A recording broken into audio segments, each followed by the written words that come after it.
Hello and welcome back to the Civil Engineering with MSA Improve Your Knowledge for Your Bright Future। RCC पढ़ रहे हैं हम लोग, जिसमें लेक्चर 1 में हम लोगों ने क्या कवर किया था, जो बेसिक बातें थी कंक्रीट से रिलेटेड और स्टील से रिलेटेड, उसको हम लोगों ने कवर कर लिया है। और आज हम लोग बहुत ही इंपॉर्टेंट टॉपिक डिस्कस करने वाले हैं, जिसका नाम है वर्किंग स्ट्रेस मेथड, डिजाइन का वर्किंग स्ट्रेस मेथड, जिसको कि आप WSM के नाम से भी जानते हैं। देखिए, ये पुराना डिजाइन का मेथड है, लेकिन फिर भी हम लोगों को ये पढ़ना जरूरी है।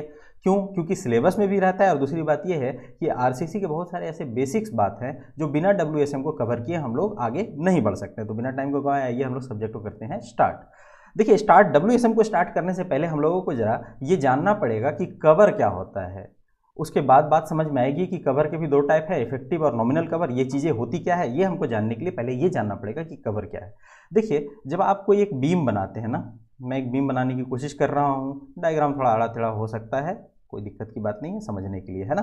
ये मान लीजिए किसी बीम जो है किसी सपोर्ट पर इस तरह से रखा हुआ है, बहुत बढ़िया तरीके से, ठीक है, ये सपोर्ट पर रखा हुआ है। तो आप लोग इस बीम में प्रोवाइड क्या करते हो? आप लोग इस बीम में प्रोवाइड करते हो रीइंफोर्समेंट। देखिए, यहाँ जो मैं अभी लाइन बना रहा हूँ ना, इसको हम लोग नाम दे देंगे रीइंफोर्समेंट। क्यों बताया था रीइंफोर्समेंट क्यों प्रोवाइड करते हैं? लेक्चर 1 में हम लोगों ने कवर किया था।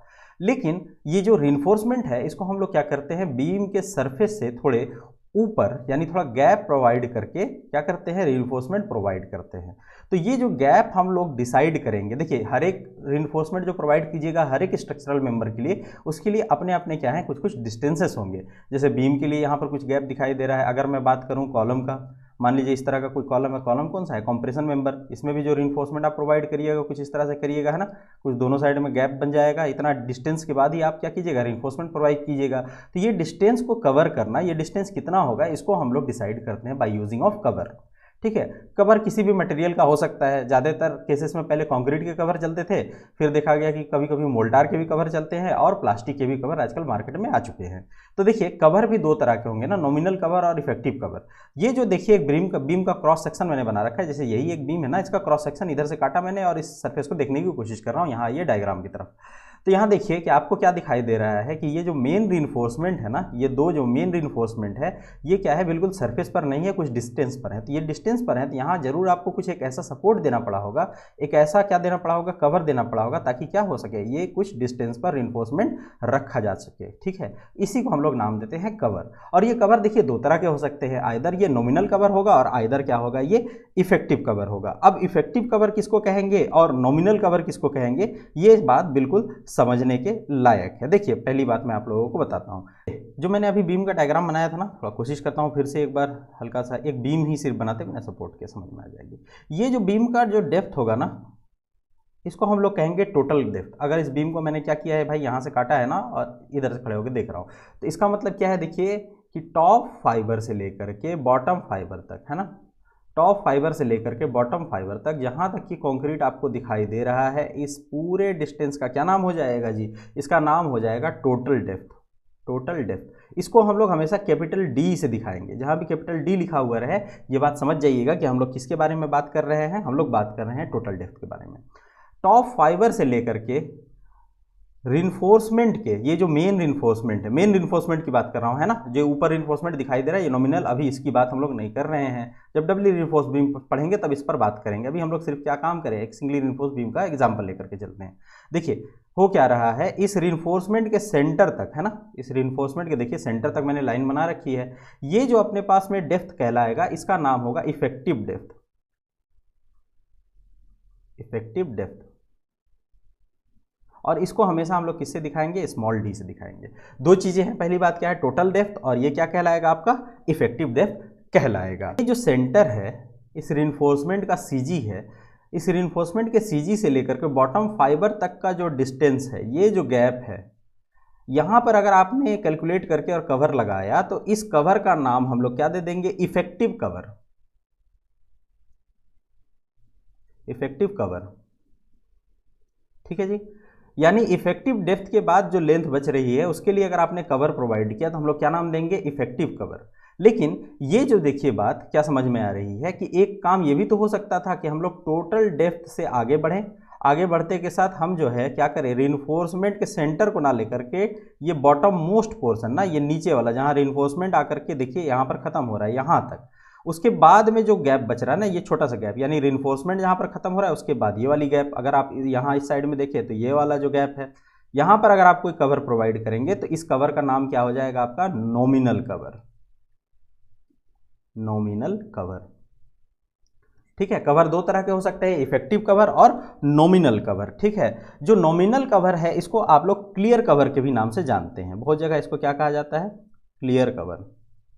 ये सारे नाम है जो हम लोगों को बहुत ज़्यादा यूज़ में आएंगे, ठीक है। ज़्यादातर देखिएगा आप कि नॉमिनल कवर या फिर कहीं कहीं पर इफेक्टिव कवर भी हम लोग यूज़ करते हैं, बहुत ज़्यादा परेशान नहीं होना है इसमें। बात मैंने कही उसको और अगर एक बार बहुत क्लियर से बताऊँ, मैं सिर्फ मेन रिइंफोर्समेंट लेकर के आपको बताने की कोशिश करूँ तो देखिए, अगर ये मेरा कोई बीम का क्रॉस सेक्शन है, एक बड़ा सा यहाँ पर रिइंफोर्समेंट 2 लगा देते हैं, है ना।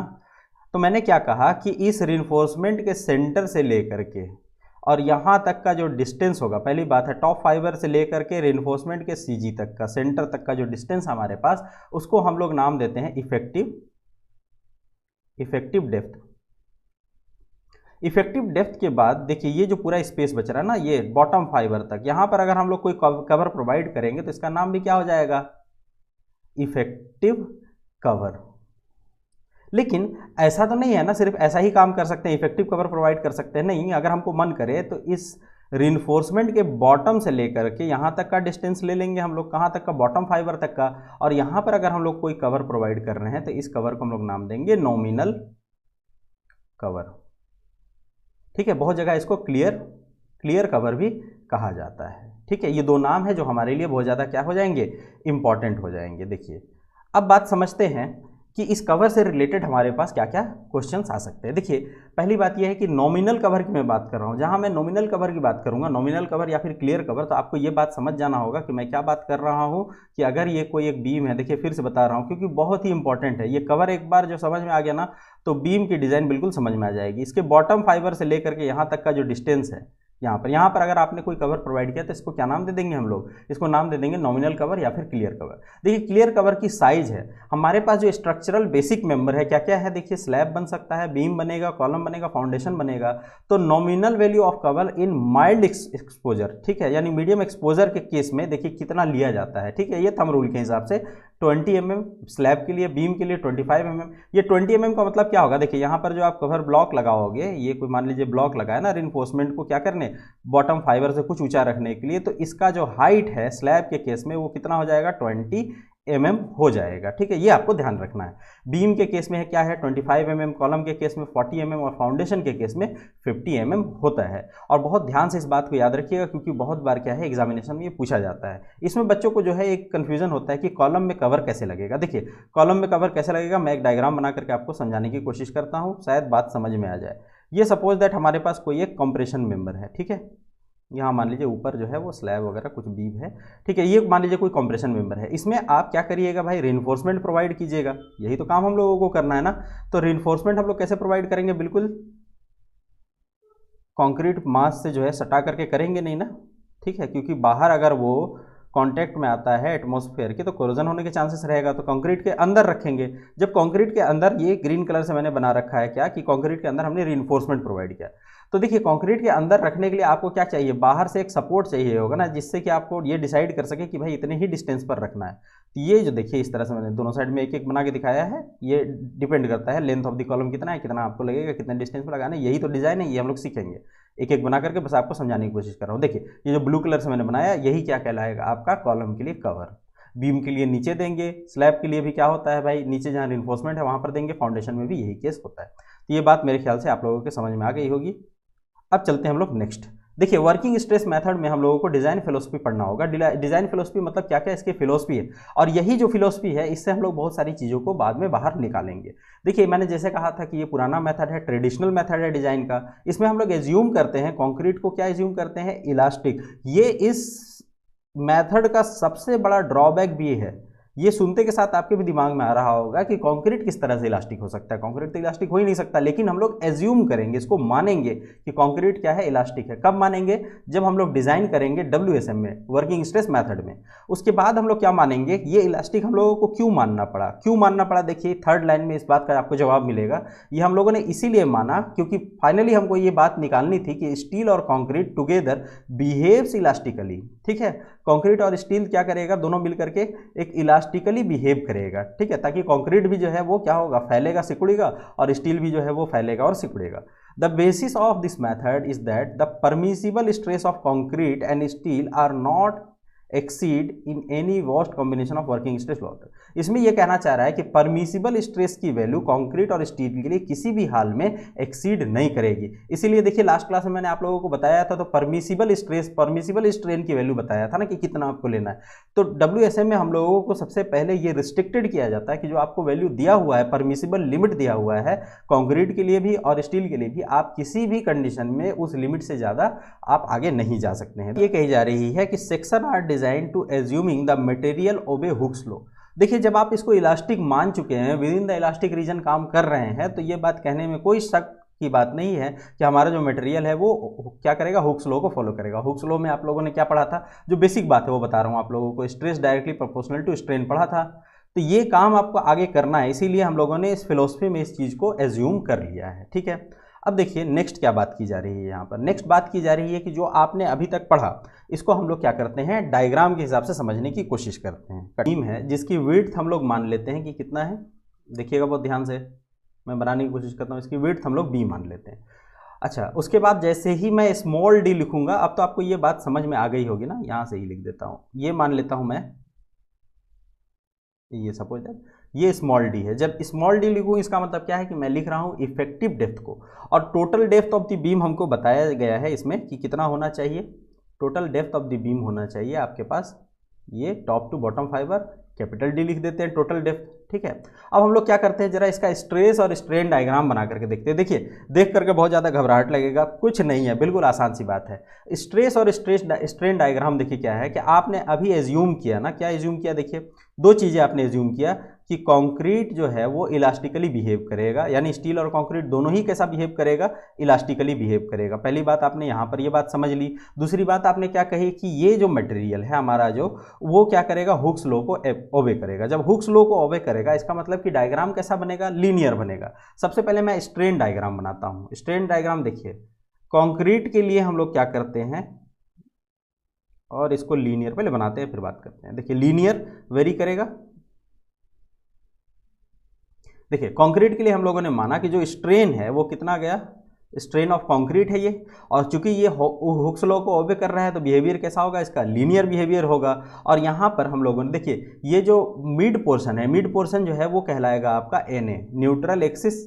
2D में बात करें, 3D में जब आप बात कीजिएगा तो ये हो जाएगा आपका न्यूट्रल प्लेन, है ना।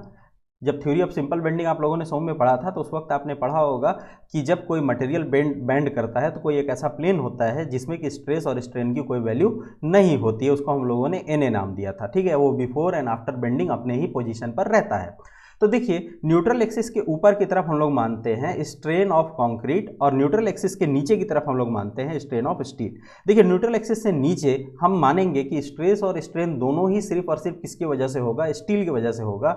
इसके नीचे हालांकि कंक्रीट मास हमको दिखाई दे रहा है, यहाँ कंक्रीट होगा, लेकिन उस कंक्रीट को हम लोग क्या करेंगे, नेग्लेक्ट करेंगे और स्टील के रेस्पेक्ट में बात करेंगे। यही सारे तो झोल झमेला है इसमें। अब जरा देखिए स्ट्रेस की बात करते हैं। स्ट्रेस की बात अगर करें तो इसको भी लीनियर हम बनाते हैं, लीनियर बनाएं यहाँ तक, और इसको मैं ऐसे दिखा देता हूं ताकि ये बात समझ में आएगी। देखिए स्ट्रेस के केस में यहाँ जो भी स्ट्रेस लेना है वो किसको लेना है, स्टील को लेना है। और न्यूट्रल एक्सिस के ऊपर की तरफ जो स्ट्रेस लेगा वो कौन लेगा भाई, कंक्रीट लेगा। तो जो स्ट्रेस लेगा उसको हम CBC लिखते हैं। देखिए जैसे ही मैंने CBC लिखा अब आपको परेशानी होगी, मैंने आपको पहला दिन बताया था ना, बस पढ़ने की कोशिश कीजिए कि लिखा क्या जा रहा है। अगर CBC लिखा हुआ है, सिग्मा किस चीज़ को दिखा रहा है जी, स्ट्रेस को। एक C का मतलब मान लीजिए कॉम्प्रेशन, और एक C का मान लीजिए कंक्रीट, ठीक है। और B जो है वो क्या हो जाएगा आपका, बेंडिंग। देखिए कितना आसान हो गया पढ़ना। हम क्या बात कर रहे हैं, स्ट्रेस किस में बात कर रहे हैं, किसी एक बीम में स्ट्रेस की बात कर रहे हैं, कॉम्प्रेशन जोन में हम लोग देख रहे हैं। और किसको देख रहे हैं, कंक्रीट में देख रहे हैं। और ये स्ट्रेस किसके वजह से आ रहा है, ड्यू टू बेंडिंग। देखिए स्ट्रेस दो तरह से आ सकता है, किसी भी बीम में आप दो तरह से लोड लगा सकते हो, एक होता है डायरेक्ट और एक होता है बेंडिंग। डायरेक्ट का मतलब क्या होगा कि कोई आपके पास कंक्रीट बीम है और आप इसमें क्या कर रहे हो, नॉर्मली कोई लोड लगा रहे हो, इसके वजह से अगर कोई स्ट्रेस इंड्यूस होगा इसमें तो उसको हम लोग कहेंगे डायरेक्ट स्ट्रेस। और बेंडिंग कब कहेंगे कि मान लीजिए ये कोई आपके पास में बीम है, ये मान लीजिए सिंपली, यहाँ लिख देता हूँ, दिखाई देगा, हो सकता है कि मेरे फोटो की वजह से ना दिखे। देखिए जरा यहाँ, मान लीजिए ये कोई आपका बीम है और इसमें आपने क्या किया, कोई एक लोड लगाया, लोड लगाने की वजह से यहाँ पर क्या आ गया भाई, बेंडिंग आ गया। अब जो स्ट्रेस इसमें डेवलप होगा वो इस लोड की वजह से ना मान करके हम बोलेंगे क्या, बेंडिंग की वजह से आया है। तो दो तरह से हो सकता है, क्या हो सकता है भाई, एक तो डायरेक्ट स्ट्रेस हो सकता है और दूसरा क्या हो सकता है, ड्यू टू बेंडिंग। यहाँ पर जो हम बात कर रहे हैं वो ड्यू टू बेंडिंग बात कर रहे हैं, ठीक है। ये सिंपल सा एक डायग्राम है, इससे बहुत ज़्यादा कुछ आपको रिजल्ट अभी नहीं निकालना है, इसमें रिजल्ट निकालने का मौका आएगा। देखिए इसमें हम लोगों ने क्या देखा कि स्ट्रेस और स्ट्रेन डायग्राम हम लोगों ने बना करके देखा, और इसमें एक चीज़ हम लोगों ने सीखा जो कि माना और बहुत ज़रूरी था, क्या माना कि न्यूट्रल एक्सिस के ऊपर जो भी स्ट्रेस और स्ट्रेन है वो कंक्रीट बियर करेगा, और न्यूट्रल एक्सिस के नीचे हम लोग कंक्रीट को बिल्कुल ही नेग्लेक्ट करेंगे, जो भी बात करेंगे हम लोग स्टील के रेस्पेक्ट में करेंगे। देखिए यहाँ से एक बात आपको निकल करके आ रही होगी, बार बार समझ में आ रही होगी, और ये बहुत बड़ी तकलीफ है WSM के साथ में, कि देखिए यहाँ पर दो अलग अलग मटेरियल है, एक तो कंक्रीट है और दूसरा स्टील है, और बार बार हम लोग जो है बात कर रहे हैं कंक्रीट और स्टील को रिलेटेड। तो इस दोनों को जोड़ने के लिए हमारे पास कुछ ना कुछ एक ऐसा मेथड होना चाहिए या कोई ना कोई एक ऐसा फॉर्मूला होना चाहिए था, जिससे कि हम लोग क्या कर सके, इस पूरे स्ट्रेस को या पूरे एरिया को इक्विवेलेंट बना सके, ठीक है। तो उसको पढ़ते हैं, लेकिन उससे पहले जरा सा हम लोग एक चीज़ और देख लेते हैं कि देखिए अजम्पशंस क्या होंगे। अब जो अजम्पशंस, देखिए ये बार बार मैं बोल रहा हूँ, आप लोगों के पास IAS 456 2000 होना ही चाहिए। फर्स्ट वीडियो में जाकर के देखिएगा, उसके डिस्क्रिप्शन बॉक्स में मैंने आप लोगों को डाउनलोड करने के लिए IAS 456 2000 का लिंक दे दिया है, वहाँ से आप क्या कीजिए, डाउनलोड कर लीजिए। देखिए IAS 456 2000 ये कोड तो LSM का है, लेकिन WSM के बहुत सारी चीज़ों को ये डिस्कस करता है जो इंपॉर्टेंट है। उसके एनेक्सर B में चले जाइएगा, जिसका क्लॉज नंबर है आपको B1.3, पेज नंबर 80 में आपको दिखेगा। कुछ हम लोगों ने अजम्पशंस ले रखा है जो कि कोड में दिया हुआ है, बहुत सिंपल बातें हैं, लेकिन ये सिंपल बातों को हम लोग 1 by 1 जैसे जैसे ज़रूरत पड़ेगी वैसे वैसे पढ़ेंगे, क्योंकि यहाँ चीज़ें बहुत सारी दिख रही है। तो एक एक करके हम लोग जरा देखेंगे, जैसे जैसे ज़रूरत पड़ेगी सारा अजम्पशंस हम लोग कवर करते चलेंगे। देखिए उससे पहले हम लोग एक बात समझ लें कि सिग्मा CBC जो मैंने आपको लिख करके दिखाया था, सिग्मा CBC, तो ये देखिए ये सिग्मा CBC की वैल्यू है, और सिग्मा CBC की जो वैल्यू है वो किस पर डिपेंड करती है, ग्रेड ऑफ द कंक्रीट पर डिपेंड करती है। और इसके लिए हम लोगों को IAS 456 2000 में ये टेबल बना हुआ है, जो कि पेज नंबर 81 में, बहुत आसान है RCC, क्योंकि ये IAS कोड सेमेस्टर एग्जामिनेशन में आपके साथ जाएगा, तो घबराने की कोई ज़रूरत नहीं है। बस आपको ये ध्यान रखना है कि कौन से पेज नंबर में क्या बात की गई है। देखिए सिग्मा CBC के लिए M10 से लेकर के M50 तक IAS कोड हम लोगों को कुछ वैल्यूज़ को दे देता है। इसमें जो हमारे लिए इंपॉर्टेंट होता है, कम से कम M35 तक हमारे लिए जो वैल्यू होता है ना, वो थोड़ा इंपॉर्टेंट होता है। तो इसको जरा सा अगर ध्यान भी रखें कॉम्पिटिटिव एग्जामिनेशन के लिए, तो थोड़ा सा सही हो जाएगा अपने लिए काम। वैसे बहुत ज़्यादा कोई परेशान होने की बात नहीं है। अच्छा देखिए उसके बाद एक बात आती है, जो मैंने आप लोगों को कहा था ना कि दोनों के बीच में कोई ना कोई एक क्या बनना चाहिए, बॉन्ड बनना चाहिए। और जब आप लोगों ने यहाँ पर क्या देखा, अजम्पशंस भी देखा, तो यहाँ पर मैंने देखिए सबसे पहले इसको गोल घेरा किया था कि ये कुछ लिखा हुआ है मॉडुलर रेशियो। तो आइए सबसे पहले इस पर ही बात कर लेते हैं कि मॉडुलर रेशियो क्या है। एक एक करके बात करेंगे ना, बहुत चीज़ें समझ में आएगी। अभी शुरू में स्टार्टिंग में बहुत ज़्यादा जो है ये क्या लगेगा, ऐसा लगेगा कि मामला उलझ सा गया है, उलझा नहीं है। बिल्कुल ध्यान से आपको पढ़ना है और घबराना बिल्कुल नहीं है। अगर आप घबरा जाएंगे तो सब्जेक्ट टफ हो जाएगा। ये बहुत ही आसान है। देखिए मॉडुलर रेशियो के बारे में क्या बात की जा रही है, सारी अलग अलग चीज़ें हैं ना, इनको बाद में जाकर के हम लोग जोड़ेंगे। देखिए है क्या, it is the ratio of Young's modulus of elasticity. अब जैसे यंग्स मॉडुलस ऑफ इलास्टिसिटी कहूँ तो क्या कहते हैं हम लोग, stress is directly proportional to stress. फिर हम लोगों ने क्या कहा था, stress strain is equal to capital E. क्यों, क्योंकि ये प्रोपोर्शनलिटी का साइन हम लोगों ने हटाया था तो एक कांस्टेंट लगाया था, और यही ई को आप लोगों ने क्या कहा था, मॉडुलस ऑफ इलास्टिसिटी। सोम में पढ़ा था पुराने जमाने में, वही बात अब हम लोग करेंगे कि मॉडुलर रेशियो क्या है। मॉडुलर रेशियो जो है वो रेशियो है, किसका रेशियो है, modulus of elasticity of the steel divided by modulus of elasticity of concrete. ठीक है, याद रखिए, ये फॉर्मूला याद इसलिए रखना है क्योंकि इसमें कंफ्यूजन होता है बहुत बार। क्या है बच्चे कि modulus of elasticity of concrete divided by modulus of elasticity of steel लिखते, जो कि गलत है। तो आपको ध्यान रखना है कि पहले क्या है, ऊपर स्टील आएगा और नीचे क्या है, कंक्रीट आएगा। मॉडुलर रेशियो क्या है, it is the ratio of modulus of elasticity of steel divided by modulus of elasticity of concrete. लेकिन IS 456 2000 में जब आप देखिएगा एनेक्सर बी में क्लॉज नंबर B 1.3 जो आपको मैंने थोड़ा देर पहले दिखाया गोल घेरा करके, वहां पर देखिए मॉड्यूलर रेशियो का कुछ वैल्यू दिया हुआ है, और क्या दिया हुआ है 280 डिवाइडेड बाई 3 सिग्मा CBC। ज़्यादातर यूज़ हम लोगों को यही करना है, लेकिन यहाँ पर ये गड़बड़ है। क्या गड़बड़ है जी, कि हम लोगों को ये पता है कि मॉड्यूलर रेशियो की वैल्यू तो क्या होगी, modulus of elasticity of steel divided by modulus of elasticity of concrete. लेकिन कोड ऐसा बात क्यों कह रहा है, इस बात को ना बता करके ये कुछ और ही कहानी क्यों कह रहा है, देखिए इसको समझने के लिए हम लोगों को अटेंशन की तरफ जाना पड़ेगा। क्या है अटेंशन हमारे लिए, देखिए जब आप क्रिप को कंसीडर नहीं कीजिएगा, लास्ट क्लास में मैंने आप लोगों को क्रिप बताया था, ठीक है। लास्ट क्लास जिस लोगों ने भी नहीं देखा है लेक्चर 1, वो प्लीज़ एक बार लेक्चर 1 को जाकर के देख ले, बहुत ही इंपॉर्टेंट है, बहुत सारी चीज़ों को समझ जाएंगे हम लोग। अगर क्रिप को आप कंसीडर ही नहीं कर रहे हैं, आप मान रहे हैं कि स्टैटिक लोड एक लॉन्ग पीरियड ऑफ टाइम के लिए किसी मटेरियल में लगा ही नहीं और उसकी वजह से डिफॉर्मेशन आया ही नहीं, तब आप ये कह सकते हैं कि जो मॉडुलर रेशियो है वो हमारा modulus of elasticity of steel divided by modulus of elasticity of concrete होगा। अब देखिए modulus of elasticity of steel जब कहूँ तो लेक्चर 1 में मैंने आप लोगों को बताया था कि स्टील के लिए हर ग्रेड के लिए मॉडुलस ऑफ इलास्टिसिटी की वैल्यू क्या हो जाएगी, 2 × 10⁵ होगी। Modulus of elasticity of concrete क्या होता है, 5000 √FCK, ठीक है, ये हमारे पास आता है, जीरो छूट गया है यहाँ पर, 5000 √FCK। देखिए when creep is partially considered, अगर क्रीप को आप पार्शियली कंसीडर करते हैं, ठीक है, तब ये कोड वाला जो फॉर्मूला है मॉडुलर रेशियो का, ये एप्लीकेबल होगा 280 डिवाइडेड बाय 3 सिग्मा CBC। लेकिन अगर आप क्रिप को फुल्ली कंसीडर्ड कीजिएगा, ठीक है, फुल कंसीडर्ड कर रहे हैं, यहाँ पर आप क्या करेंगे, फुल कंसीडर्ड करेंगे, तब क्या हो जाएगा जी, modulus of elasticity of concrete divided by modulus of elasticity of concrete, modulus of elasticity of steel divided by modulus of elasticity of concrete into creep coefficient. तो देखिए वही मैंने किया है, क्रिप के लिए 1 + थीटा यूज कर लिया है। तो आपको एग्जामिनेशन में ध्यान देना होगा कि आपसे देखिए मॉडुलर रेशियो का सवाल पूछेगा ही पूछेगा। तो मॉडुलर रेशियो का जब भी आपसे सवाल पूछा जाए तो आपको ये ध्यान रखना होगा कि आपसे क्या कहा जा रहा है, कि आपने क्रिप को कंसीडर किया है, आपने क्रिप को पार्शियली कंसीडर किया है, या फिर आपने क्रिप को फुल्ली कंसीडर किया है। इससे रिलेटेड एक क्वेश्चन आप लोगों को देता हूं, कमेंट बॉक्स में आपको इसका आंसर बताना है, ठीक है, नेक्स्ट लेक्चर से पहले तक। जब कमेंट बॉक्स में सारे आंसर आ जाएंगे ना, तभी नेक्स्ट लेक्चर में क्वेश्चन को हम लोग डिस्कस करेंगे। जब तक सारे आंसर नहीं आएंगे नहीं डिस्कस करेंगे। जैसे कि पिछले बार आप लोगों को मैंने MCQ दिया था, उसके आंसर अभी तक आए नहीं है, तो उसके आंसर हम लोग डिस्कस नहीं कर सकते हैं जब तक आप लोग आंसर करेंगे नहीं। देखिए आपको क्या करना होगा, आप ले लीजिएगा M20 ग्रेड का कंक्रीट और आप इसका निकालिएगा मॉडुलर रेशियो, ठीक है, मॉडुलर रेशियो निकालिएगा, तीनों तरीके से निकालिएगा। कैसे, सबसे पहले आप क्रीप को कंसीडर नहीं कीजिएगा, तो M20 ग्रेड का कंक्रीट है, यहाँ से आप 20 डाल करके 5000 √FCK की जगह आप 20 डालिएगा। आपको पता है किसी भी स्टील के लिए क्या हो जाएगा भाई, मॉडुलस ऑफ इलास्टिसिटी की वैल्यू 2 × 10⁵, ये करके आपको पहला काम करना है। कब, जबकि नो क्रिप हो। दूसरा कीजिएगा जब पार्शियली आपको क्रिप कंसीडर करना हो, इस फॉर्मूले के थ्रू आप निकालिएगा। और तीसरा आपको निकालना होगा जबकि आप क्रिप को फुल्ली कंसीडर कीजिएगा। यहाँ पर आप मान लीजिएगा कि एज ऑफ लोडिंग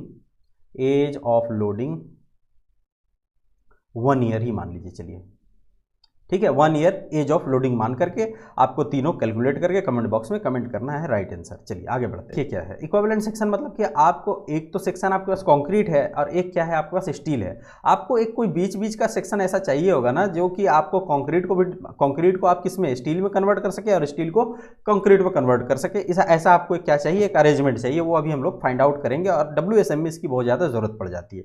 देखिए इक्विवेलेंट सेक्शन के लिए आपको सबसे पहली बात ये मानना पड़ेगा कि bond between steel and concrete is assume to be perfect, so strain in steel and the surrounding concrete will be equal. आपको ये मानना पड़ेगा कि स्ट्रेन दोनों में इक्वल है, किसमें, कंक्रीट में और स्टील में। ये तो हम लोगों ने पहले भी अभी देखा ना, कहाँ पर देखा, देखिए जरा इस बात को समझिए कि ये आप लोगों ने पहले ही देखा। कहाँ देखा, जब आप बात कर रहे थे डिज़ाइन फिलोसफी की, जब डिज़ाइन फिलोसफी की बात कर रहे थे तभी आपने ये बात कहा था ना कि स्टील और कंक्रीट, देखिए तीसरा नंबर क्या कह रहा है कि स्टील और कंक्रीट टुगेदर बिहेव्स इलास्टिकली। जब ये बिहेव करेंगे इलास्टिकली तो ये बात मानना पड़ेगा आपको कि दोनों में जो स्ट्रेन की वैल्यू है वो कैसी है, एक जैसी है। तो ये आपको यहाँ पर बात मान लेना होगा। और क्या मान लेंगे, देखिए हम लोग मान लेते हैं कुछ बातें कि P जो है वो टोटल लोड है किसी बीम पर, किसी भी सेक्शन पर RCC के। उसके बाद हम लोग मान लेते हैं PS जो है वो load carry by the steel है, ठीक है। फिर मान लेते हैं PC जो है वो load carry by the concrete है। फिर मानते हैं कि सिग्मा S जो है वो स्ट्रेस है किसमें, स्टील में। फिर मान लेते हैं कि AST जो है वो एरिया ऑफ स्टील है। उसी तरह से सिग्मा सी मान लेते हैं कि स्टील के स्ट्रेस है कंक्रीट के ऊपर, फिर मान लेते हैं कि जो AC है वो एरिया ऑफ कंक्रीट है, फिर ये मान लेते हैं हम लोग कि जो टोटल लोड लगेगा वो किस में लगेगा, कि स्टील में भी लगेगा और कंक्रीट में भी लगेगा। देखिए क्या करना क्या चाह रहा हूँ मैं, ये मान लीजिए कोई एक बीम, अब हमेशा बीम का क्रॉस सेक्शन बनता रहेगा ना, तो ध्यान रखना है थोड़ा सा। ये मान लीजिए कोई एक बीम का क्रॉस सेक्शन है, नीचे आपने क्या लगा रखा है, स्टील। तो भाई इसमें कंक्रीट भी है और इसमें क्या है, यहाँ पर स्टील भी है।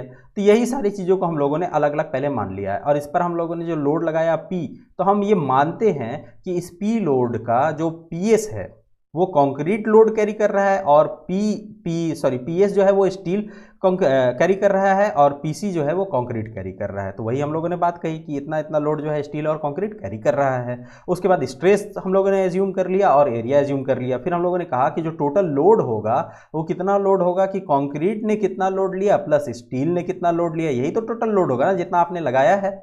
तो इतनी बात जब आपने कह ली तो एक बात और हम लोग कह सकते हैं, क्या कह सकते हैं कि ये जो आपने लोड लगाया है, ये इसको अगर हम जरा तोड़ करके लिखे तो क्या लिख सकते हैं जी, steel into area of steel. ऐसा क्यों कहा आपने? ऐसा इसीलिए कहा क्योंकि बचपन में एक चीज़ हम लोगों ने पढ़ा था कि स्ट्रेस बराबर कुछ नहीं होता है, लोड अपॉन एरिया होता है। यही तो बात कही थी ना आपने। तो भाई अगर मैं बात कर रहा हूँ स्ट्रेस किस में लगाने की बात कर रहा हूँ, मैं स्टील में लगाने की बात कर रहा हूँ, तो लोड जो स्टील ने लिया है, अब जरा PS यहाँ देखिए क्या लिखा है, P is equal to PC plus PS। ये PS को जरा पकड़ करके चलिए, तो PS इज इक्वल टू क्या हो जाएगा आपके पास, इसको जरा AST लिख दे ताकि समझ में, एरिया ऑफ स्टील है तो क्या हो जाएगा जी, सिग्मा S इंटू AST। बहुत ही आसान सी चीज़ है, कोई दिक्कत की बात है क्या? जरा सारा कुछ इरेज करते हैं। तो हम लोगों ने क्या बात किया, बात ये किया कि P is equal to steel के लिए अगर मैं लिखूँ सिग्मा S इंटू AST, प्लस दूसरी बात क्या लिख सकते हैं हम लोग, सिग्मा C इंटू AC। अब ये भी जो बात लिखी ये भी वही कहानी है, क्या कहानी, stress is equal to load upon area. अब स्ट्रेस किस पर लग रहा है, कंक्रीट पर, तो लोड कौन सा, कंक्रीट वाला, एरिया कौन सा, कंक्रीट वाला। अब यहाँ से PC निकाल लीजिए, PC इज इक्वल टू क्या हो जाएगा, stress in concrete into area of concrete. यही चीज़ तो हम लोगों ने यहाँ पर पुट कर दिया ना, यहाँ पर देखिए कंक्रीट के लिए, यहाँ पर देखिए पुट कर दिया हम लोगों ने, ये बात हो गई। अब ये जब बात हो गई तो इसको जरा सा ध्यान में रख लेंगे, इसको इक्वेशन नंबर 1 भी दे सकते हैं, कोई दिक्कत की बात नहीं है। अब जरा देखिए काम करना क्या है, ये जो काम करना है इसको फुल में मैं लिखने की कोशिश करता हूँ, इसके लिए थोड़ा सा गायब करता हूँ खुद को। देखिए ने एज्यूम कर लिया, क्या एज्यूम कर लिया, strain in concrete is equal to strain in steel. यही तो आपने कंसीडर किया है, या फिर आप इसको ऐसे भी लिख सकते हैं ना, strain in steel is equal to strain in concrete. कोई दिक्कत की बात नहीं है, दोनों में से किसी को आगे लिखे। देखिए अब इसको जरा सा पकड़ करके चलते हैं हम लोग आगे की तरफ। अगर स्ट्रेन की बात कर रहे हैं तो स्ट्रेन को हम क्या इस तरह से लिख सकते हैं, sigma S divided by ES। अब जरा समझिए ये क्यों मैंने लिखा, ये आपको पता है ना, क्या पता है, stress is directly proportional to strain. अगर स्ट्रेस को चेंज करना चाहूँ मैं तो E लगाऊंगा स्ट्रेन, अगर मैं देखूँ E इज इक्वल टू क्या हो जाएगा, तो स्ट्रेस डिवाइडेड बाई स्ट्रेन। अब यहाँ जो मैं बात कर रहा हूँ किसकी बात कर रहा हूँ, जरा ध्यान से देखिए, स्टील की बात कर रहा हूँ ना। तो modulus of elasticity of steel is equal to stress in steel divide by strain in steel. यही तो मैंने काम किया, यहाँ पर देखिए लिख दिया। इसी तरह से हम लोग कंक्रीट के लिए भी लिख सकते हैं, क्या लिख सकते हैं, sigma C divided by strain in modulus of elasticity of concrete, ये बात लिख सकते हैं हम लोग। देखिए इतना लिखने के बाद एक काम आप लोग क्या कर सकते हैं कि आप स्ट्रेस की वैल्यू को फाइंड आउट कर सकते हैं। और स्ट्रेस की वैल्यू को कैसे फाइंड आउट करेंगे जरा देख लेते हैं हम लोग। जरा इसको मैं मिटा दूं एक बार।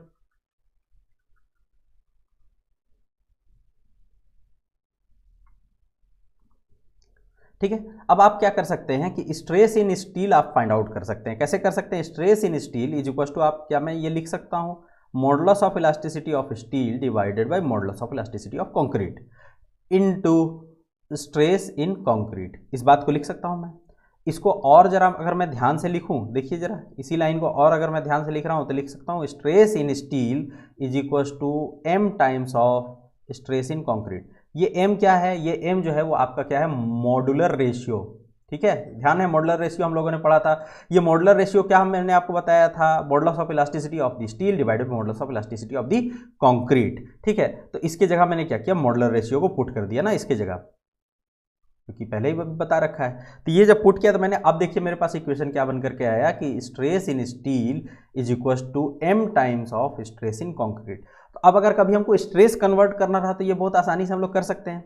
चलिए ठीक है, अब जरा हम लोग लोड के अकॉर्डिंग इसको चेंज करके देखें। ठीक है, एक पहला काम हम लोगों ने कर लिया। देखिए हम लोग कर क्या रहे हैं, हम लोग इक्विवेलेंट सेक्शन बना रहे हैं, और इक्विवेलेंट सेक्शन में हम लोग हर एक चीज़ को कन्वर्ट करने के लिए अपने लिए रास्ता और एक इक्वेशन बना करके रख रहे हैं। अब कभी अगर मेरे सामने मान लीजिए कि सिर्फ कंक्रीट के लिए दिया हुआ हो स्ट्रेस और हमसे पूछ लिया जाए स्ट्रेस स्टील का, तो इस फॉर्मूले के तहत हम लोग बहुत आसानी से स्ट्रेस इन स्टील निकाल सकते हैं। अब अगर देखिए मैं एरिया की बात करूँ, एरिया नहीं, सबसे पहले हम लोग लोड की बात कर लेते हैं। लोड देखिए, फिर बात समझते हैं। इक्वेशन नंबर 1 में आप लोगों ने देखा था ना, जरा सा मैं इसको कोशिश करूं साफ साफ लिखने का।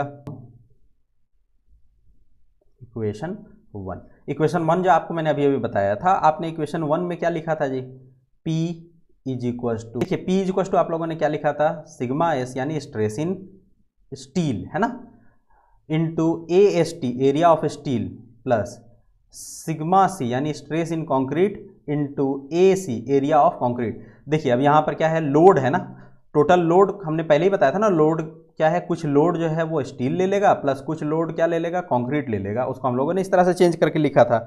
अब जरा देखिए ये जो स्ट्रेस इन स्टील है यहाँ पर बहुत प्यारा सा दिख रहा है, इसको हम लोग ये जो अभी अभी आप लोगों ने फाइंड आउट किया ना, है ना, ये जो आप लोगों ने अभी अभी फाइंड आउट किया कि stress in steel is equal to m times of stress in concrete, इससे हम लोग रिप्लेस कर सकते हैं क्या, बहुत आसानी से कर सकते हैं। देखिए इसकी वैल्यू को जरा पुट कर देता हूं मैं। अब total load is equal to sigma S के जगह मैं अगर m times of sigma C लिख दूं तो कोई तकलीफ की बात नहीं है, AST plus sigma C AC। ठीक है जी, जरा पेज चेंज करके लिखें।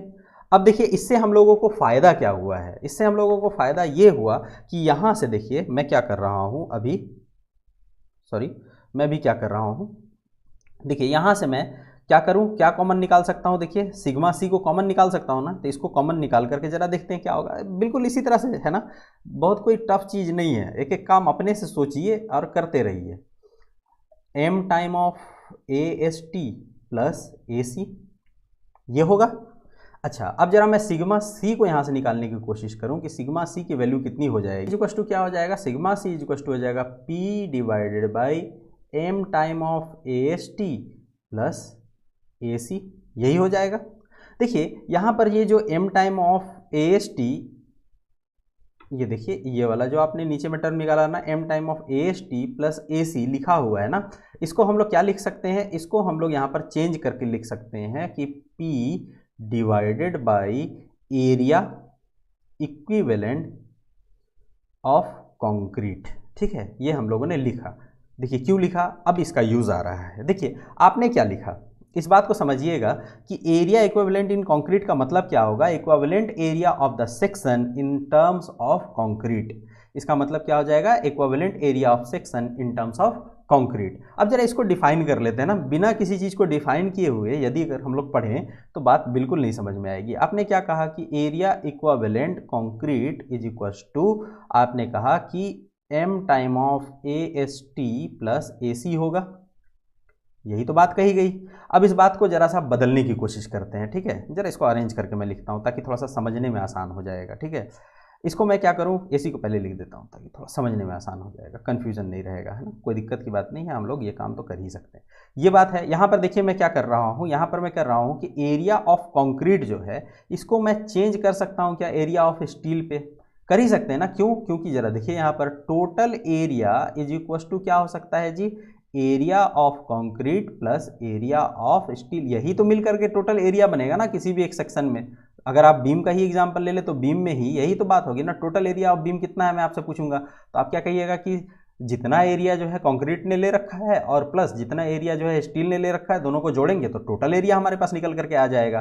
तो देखिए जरा ये जो कंक्रीट का एरिया है, अगर मैं चाहूँगा इसको स्टील के एरिया से कन्वर्ट करने, तो आप इसको क्या कर सकते हैं, A माइनस AST ना, इसको ST ही लिखते हैं ज़्यादा सही होगा, AST is equal to AC, ये हो सकता है। इसी चीज़ को आप यहाँ पर यूज़ कर दीजिए, क्या कर सकते हैं भाई, A minus AST plus m time of AST। देखिए अभी तक कोई ऐसा मैं रॉकेट साइंस वाला काम नहीं किया, बस क्या कर रहा हूँ, चीज़ों को अरेंज करता चल रहा हूँ। ठीक है, और उससे कोई एक रिजल्ट निकल जाएगा, बहुत बढ़िया हो जाएगा। अब मैं यहीं पर इसको लिख देता हूँ, देखिए एरिया इक्विवेलेंट, यहाँ area equivalent in terms of concrete क्या हो जाएगा यहाँ पर, यहाँ से देखिए यहाँ पर A है, ठीक है, और देखिए क्या है, यहाँ पर ए एस टी है, यहाँ पर ए एस टी है। आप क्या कर सकते हो, आप ए एस टी कॉमन ले सकते हो।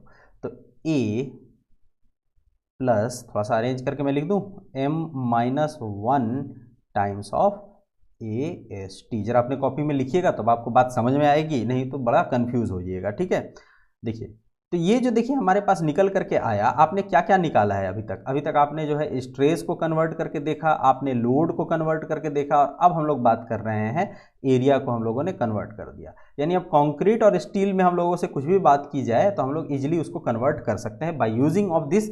ये कब सक्सेसफुल हुआ, जब हमारे पास ये मॉडुलर रेशियो आया। मॉडुलर रेशियो क्या है, फिर से याद रखना है कि modular ratio is the ratio of the modulus of elasticity of the steel to the modulus of elasticity of the concrete. इसी को हम लोग मॉडुलर रेशियो कहते हैं। तो ये बात बिल्कुल समझ में हम लोगों को आ गई।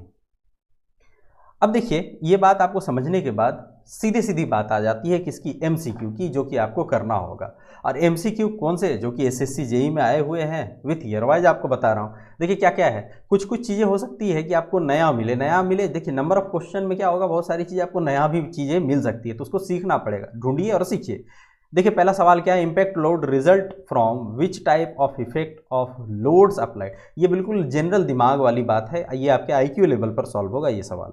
उसके बाद देखिए और क्या पूछा गया है, उसके बाद पूछा गया है कि आरसीसी स्ट्रक्चर में जब टेंशन जोन कहाँ पर होता है। मुझे लगता है इससे ज़्यादा जो है आसान सवाल अभी तक जो है बना नहीं होगा आरसीसी में। उसके बाद आपसे सवाल ये पूछा गया है मॉडुलर रेशियो एम के बारे में कंक्रीट के लिए, जिसका परमिसिबल कॉम्प्रेसिव स्ट्रेस सी है। याद रखिएगा यहाँ पर देखिए क्या है, इसने पहले दे दिया कि परमिसिबल कॉम्प्रेसिव स्ट्रेस कितना है, सी है, तो कितना लेना है ये आपको बताना होगा बहुत बढ़िया तरीके से। उसके बाद चौथा सवाल आ रहा है आपके पास कि आईएस स्पेसिफिकेशन के हिसाब से आपको जो नॉमिनल कवर लेना है मॉडरेट एक्सपोजर में, वो कितने से कम नहीं होना चाहिए। बहुत अच्छा सवाल है ये, बनाइएगा।